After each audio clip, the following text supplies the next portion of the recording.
eventually get turned around and baffled by what I'm supposed to do next, no matter how many times I play the blasted thing. I know I'm supposed to do surveillance on the warehouse, but when I go there it's still daytime. You can go to Shanks's office and ask for advice on course of action. Agent Wilmore, the prodigal son returns. I could use some help with this case. Okay, let me review your notes. Though this is the last point in the game that you can take advantage of the function, making it yet another swiftly dumped quirky feature. You want to get that laptop working. Call the Computer Crimes Division and have somebody take a look at it. The rest of it looks pretty good. But the Riddle Me This-esque reply he gives doesn't help at all, because if you try to call the Computer Crimes Lab as he suggests, all you get is an answering machine. Thank you for calling the Seattle Police Department Computer Crimes Division. We are currently in the process of upgrading our voicemail and phone systems. As a result, we are unable to handle your call at the moment. We apologize for any inconvenience. Please try again tomorrow. Game glitch? Sadly, if not rather surprisingly, no. Even though you've already been to your office, you're supposed to know to go back there to trigger a conversation with Cook. Hey pal, how's it going out there? I'm sure you're sucking up to Skinner appropriately. Time for more multiple choice options, but here's where you really get to start your moral path. A path which can either end your game prematurely or take you in bizarre directions. I never got the impression that the first question about Skinner had any impact on your character, though the available responses are relatively entertaining, ranging from you either just giving a dismissive He's all right. Well, I'm glad to hear that. to acting like a complete asshole and snarking, He and Shanks should have babies. Well, I'm sure he's torqued about his missing people. but the rest give you the chance to decide how much information you want to feed to your partner, dependent on how trusting you are of him.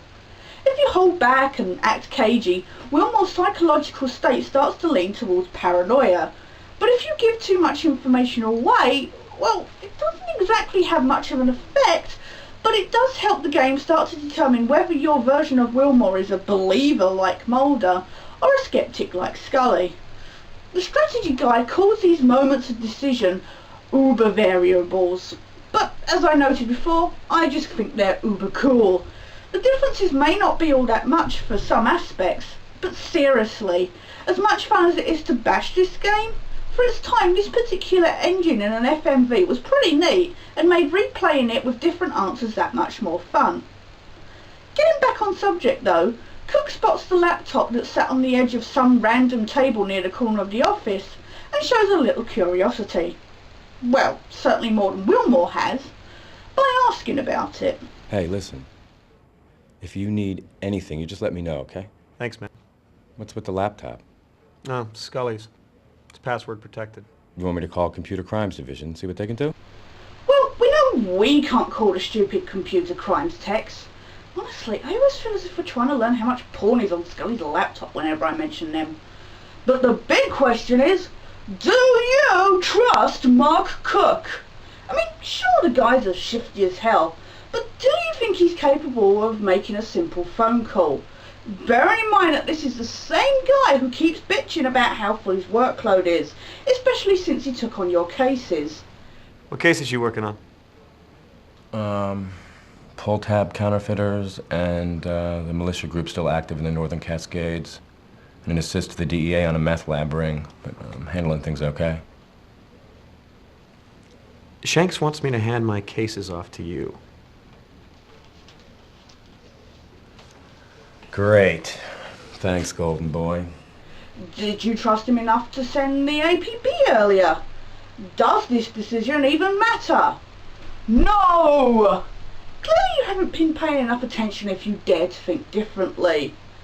Honestly, I would love nothing more than for somebody to prove me wrong and explain how this influences the game at all. But from what I can tell, it doesn't.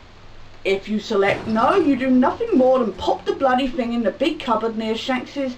Seriously, why is this guy named after a toilet making company? Office. because that's dealing with it.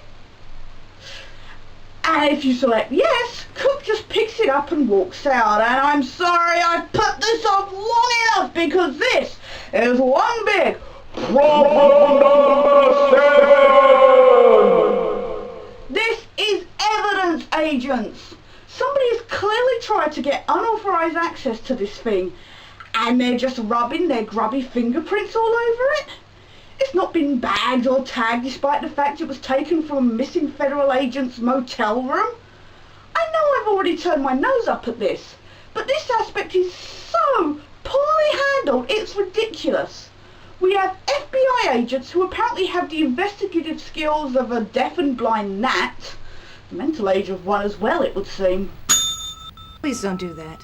Do you know how many people do that with me sitting right here? No. Well, you're not the first. From one of my favourite forensic science books by David Owen, I would like to quote, "The truth is out there. That assertion made at the opening of each episode of the television series The X-Files," you remember that little thing this sodding game is supposed to be based upon, "is the premise upon which forensic investigation is based. The truth is present and discoverable at every crime scene.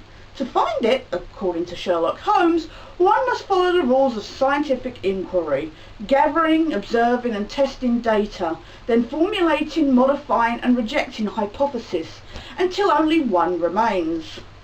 None of that is ever done. Now, I'm not saying we need to go into full CSI mode and start dusting for fingerprints or using black light to detect semen stains. Though if Mulder and Scully are romantically involved... What I am saying though is that it wouldn't take 2 seconds for Wilmore to treat the laptop like the useful piece of evidence that it is. Actually take proper note of his surroundings and read, for goodness sake, case folders that not only give an idea as to what the missing agents were working on, but also have nice, bright, post-it notes stuck to them indicating where they were actually heading. Did the writer, who thought it was a good idea to put an evidence collecting kit in the game but only let it be used once, forget that this is an investigation altogether?